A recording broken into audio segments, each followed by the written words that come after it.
Es un gusto darles la bienvenida a todas y a todos a esta importante reunión, a este evento internacional, y para nosotros también es muy importante ser anfitriones de esta reunión en esta plataforma de proyección tan importante donde se debaten los riesgos globales y políticas públicas para el bienestar en el marco del Common Action Forum 2020. Con un diálogo entonces entre lo local y lo global, el Common Action Forum del 2020 pretende ser una mirada dispuesta al mañana desde un hoy que ya es incierto, pero que es capaz de integrar las revelaciones de este tiempo para alumbrar un nuevo futuro. La pandemia y sus secuelas nos obligan al grado de cooperación más amplio de esta generación, que hayamos testimoniado seguramente en lo que va de este siglo y finales del siglo anterior. O sea, ninguna crisis económica o ninguna crisis que haya vivido nuestra generación ha conducido al imperativo de la cooperación y de la comunidad internacional que tenemos ahora. Es muy poco común que en una generación el orden mundial haya cambiado dos veces. Es lo que estamos asistiendo. Cambió con el fin de la Guerra Fría y la aparente hegemonía norteamericana, el fin de la historia de que hablaba Fukuyama, y está cambiando de nuevo. Nuestra tarea es hacer que ese cambio sea en un sentido positivo, con más solidaridad, con más comprensión de que somos una única humanidad y que defendiendo al otro estamos defendiendo a nosotros mismos. Solo aterrizaremos a resultados concretos si somos capaces de reprogramar nuestros estilos de vida, revisar los modelos aspiracionales instalados en nuestra sociedad y fomentar un sentido universal de solidaridad entre nosotros y también de cuidado con nuestro planeta. Derivado de todas las necesidades y de la misma globalización que nos va generando esa demanda de ir buscando más apoyos, de estar al pendiente de las necesidades de la gente, la interacción entre instituciones y sociedad es muy importante. Efectivamente, antes de la pandemia ya tenemos problemas añejos, estructurales profundos, que tenemos el reto de resolver, y que la pandemia lo que ha hecho es de alguna manera pues traer toda la atención a esos problemas. Cuando nosotros hablamos de poner al ser humano por sobre el capital, entonces estamos hablando de generar mejores condiciones para que el Estado genere políticas públicas para que esas grandes mayorías tengan mayores oportunidades de mejorar su condición de vida. En todas las librerías del mundo veo que la sección que crece y crece es la de libros de autoayuda. Y es engañosa en la medida en que la única autoayuda que funciona es la autoayuda colectiva, y la autoayuda colectiva se llama política, ¿no? Eso que dicen los pedagogos de que para educar a un niño hace falta la tribu entera. Creo que es muy importante en este sentido pensar que estamos en un momento donde otra vez se habla, por lo menos en la región, de la integración entre América Latina y el Caribe, y en este sentido tiene sentido, valga la redundancia, poner en común las experiencias de las ciudades, de las regiones, frente a este inesperado impacto de la pandemia. Se lograron cosas importantes desde el ámbito de la salud en la UNASUR. Por ejemplo, 35 posiciones conjuntas de los 12 países de Sudamérica en el ámbito global. Hoy tenemos que entrar en una lógica de mayor solidaridad y de romper con estas cadenas de negocios transnacionales que se han instalado en los países y que en este momento han pedido socorro ante la crisis que se han generado en todos los sistemas de salud, ante la falta de cobertura, ante la falta de respuesta en lo que ha sido la pandemia. Nos cayó la pandemia.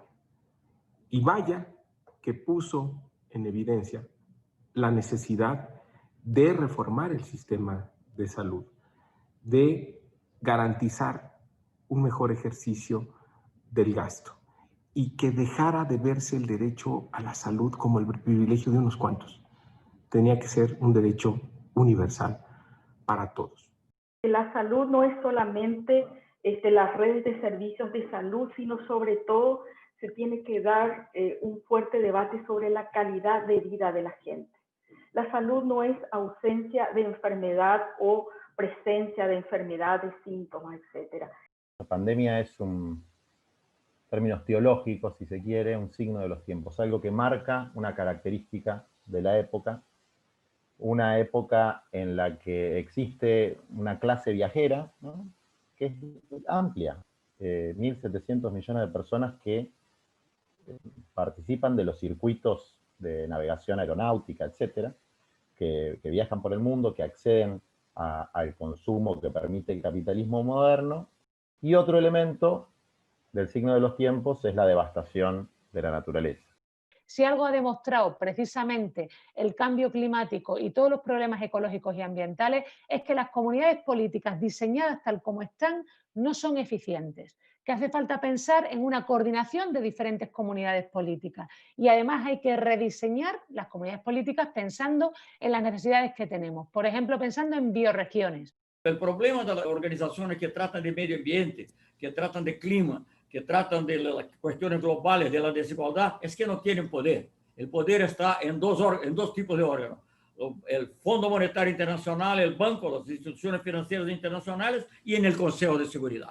¿Cómo democratizarlos? ¿Cómo hacer que sean más responsive a las demandas de los pueblos? Es nuestro gran desafío.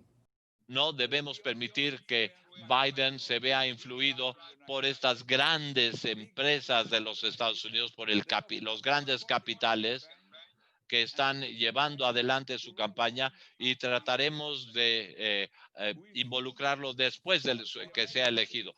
Debemos apoyar a la sociedad civil americana y también debemos involucrar a la sociedad civil latinoamericana con una agenda progresiva, a lo que le llamo un nuevo acuerdo global verde.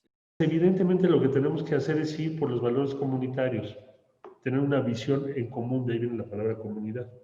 Si no logramos hacer eso, no hay ningún futuro factible en el que podamos convivir en paz y que podamos sentar las bases de la felicidad humana. Durante este último tiempo de la ciudad neoliberal, lo que ha entrado con mucha fuerza es el urbanismo de proyectos. En otras palabras, hacer un proceso de desregulación para que el capital pueda llegar a aquellos sectores de la ciudad que pueden tener la mayor carga valorativa en términos económicos. Pongo ejemplos para que sepan lo que vivimos hoy en el país. O sea, un país que al mismo tiempo tiene como muy central el tema de la protección social, de un sistema de salud universal, que tiene políticas, que ha tenido políticas muy sólidas como el Bolsa Familia, y al mismo tiempo tiene la hambre volviendo, tiene los niños y las niñas en las calles.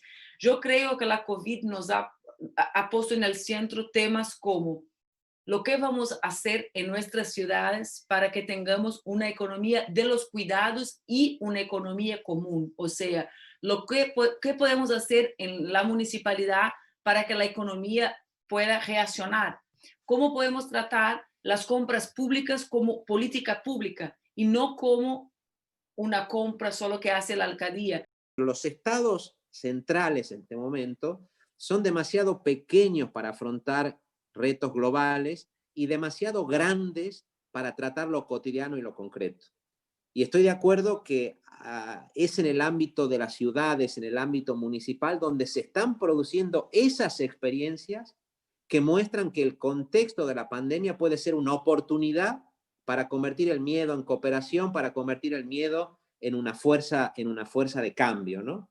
Y yo creo que eso pasa por construir lo común, como decía Manu ahora.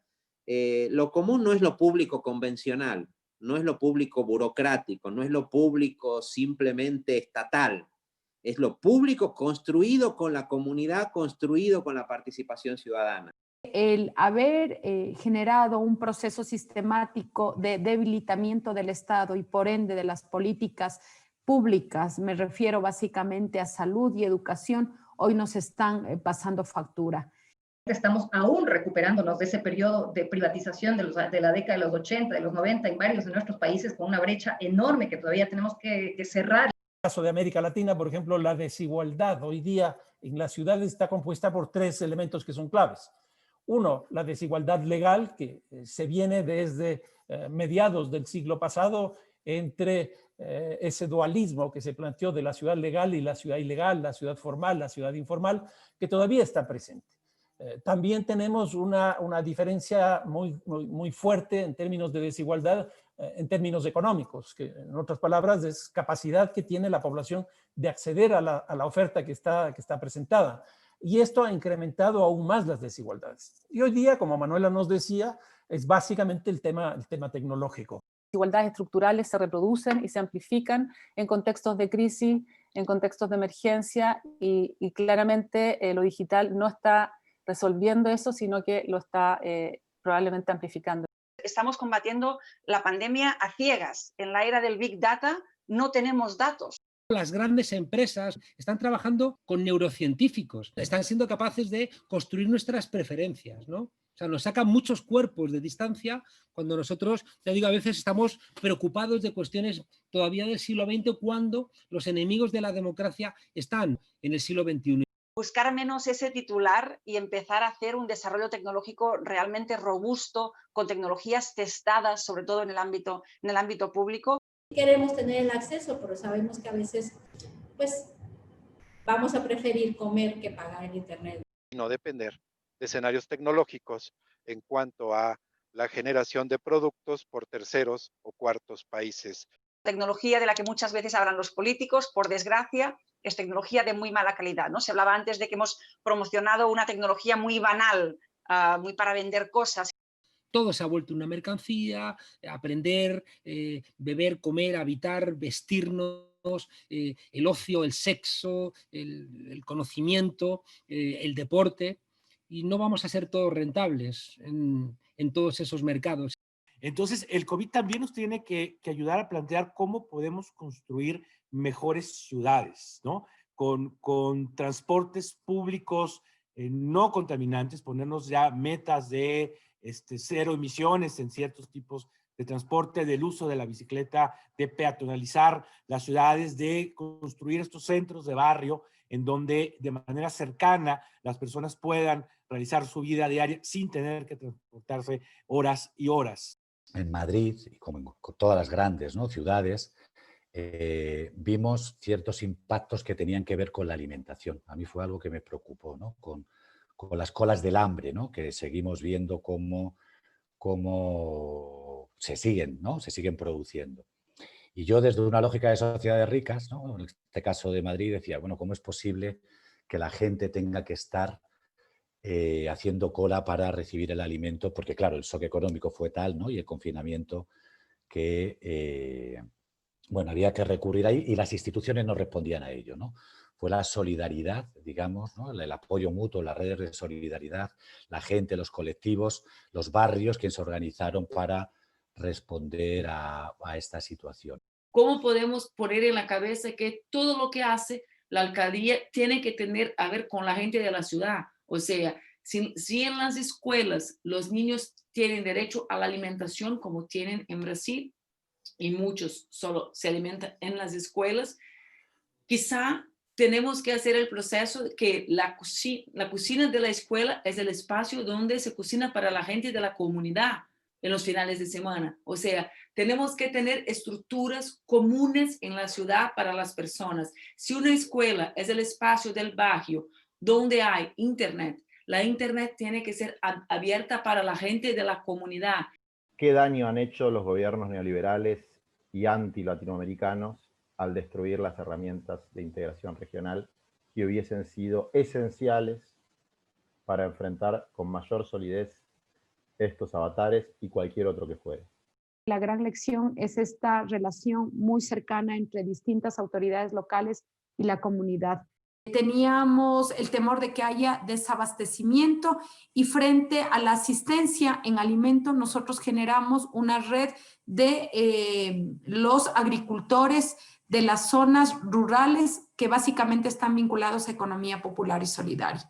Vales en donde pudieran comprar alimentos solo en los negocios locales y también un programa de comedores gratuitos en donde quien provee la comida son fondas, son restaurantes locales. La forma en que nos desentendemos de los entornos rurales, de los territorios indígenas, favorece el acaparamiento de tierras, favorece el que la minería y el petróleo sean declaradas actividades esenciales en medio de la pandemia. Superar ese esquema centralista y discriminante que genera inequidades, que subordinan el territorio y la vida de las comunidades rurales al urbano y propician migraciones que amplían los cinturones de miseria en las ciudades, haciendo que estos haciendo de esos espacios de marginalidad, pobreza y violencia. Gran parte de los contagios de comunidades rurales se daban en comunidades relativamente cercanas a las ciudades. Esta pandemia viene siendo utilizada por los mismos poderes para perpetuar su hegemonía y nuevos colonialismos. Algunos intereses económicos de desarrollo inmobiliario que ignoran absolutamente qué es lo que ha sucedido con el territorio circundante a una ciudad que es bastante compacta y densa. Va a haber una crisis muy grande de vivienda que además se verá incrementada por el incremento de los divorcios. Muchas familias, en mi opinión, que no van a poder costearse una vivienda. El problema del empleo informal como un problema de cadenas de valor, de cadenas de producción, que entonces en esas cadenas cierta gente está condenada a ocupar ciertos lugares y hay que sacarlos de esa situación, y eso o tienen que salir de esa situación a través de la organización, de la concientización, de la militancia y del trabajo para hacer eso. Se requiere para ello el apoyo de los gobiernos, y entre más progresistas de verdad sean los gobiernos, más van a apoyar ese tipo de esfuerzos. Si no se regula correctamente, ahora nuestro Ministerio de Trabajo quiere regular correctamente el teletrabajo, puede ser una sobrecarga para las partes más vulnerables de la casa, que en este caso son las mujeres. Aunque se da, pero es muy pequeña la brecha. Y durante la pandemia, aunque algunos hombres se han visto forzados por primera vez en su vida quizás a asumir por circunstancias concretas una gran tarea de cuidado, esto no quiere decir que esto necesariamente se vaya a consolidar. La experiencia nos dice, por ejemplo, lo que ocurrió durante la Segunda Guerra Mundial. Es justamente el tema de lo que estamos pasando las mujeres y los grupos vulnerables en medio de la pandemia. Cuando hablamos de salud, también estamos hablando de todo lo que significan los sistemas de violencia de género, de violencia contra la mujer, cuando además estamos viendo crecer indiscutiblemente los indicadores de feminicidio, pero además de homicidio a personas LGBTI. Hemos perdido la perspectiva de los cuidados, ¿no? No los incorporamos a nuestra manera de vivir, y pongo el ejemplo porque aquí digamos que donde más afectaron fueron las residencias donde llevamos a nuestros mayores, ¿no? A contenedores, donde ya una vez que son mayores, para cuidarlos los metemos en un contenedor. Bueno, ¿por qué no cambiamos la perspectiva, ¿no? a una lógica más de cuidados, de comportarnos, de que la comunidad cuide, ¿no? En sus barrios, en sus entornos, y además que es generadora de empleo, de modo de vivir, de modo de tener una mirada diferente de nuestros barrios, de nuestra ciudad y de cómo nos relacionamos. Reconocemos que se requiere urgentemente una nueva educación a la población, a la sociedad, una concientización sobre justamente nuestra vulnerabilidad frente a la exposición de riesgos, no solamente por la pandemia. The leading institutions, governmental and economic, have vested interest in continuing the status quo or altering it to maximize interest based on power and based on wealth, rather than based on the possibility of much more peaceful coexistence. If we connect, we will have a powerful vehicle towards real change.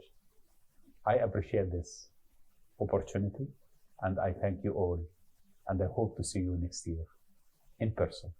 Thank you. Este ha sido un diálogo que sin duda nos invita a seguir reflexionando sobre las acciones y estrategias para hacer frente a esta nueva realidad. Muchas gracias también a quienes nos escuchan y nos ven desde el espacio digital, que nos han acompañado en la jornada de hoy y que son parte de los esfuerzos que se requieren para desarrollar de manera colaborativa entre los diferentes actores y sectores de la sociedad que suman y multiplican en pro del desarrollo y bienestar de las comunidades. Muchas gracias de nuevo a quienes han hecho posible toda esta realidad desde Tuxtla Gutiérrez, Chiapas, desde la Universidad Autónoma de Chiapas, a todo el equipo informático, al equipo de interpretación que hacen esto posible, el Common Action Forum 2020 desde Chiapas, México. Muchas gracias nuevamente.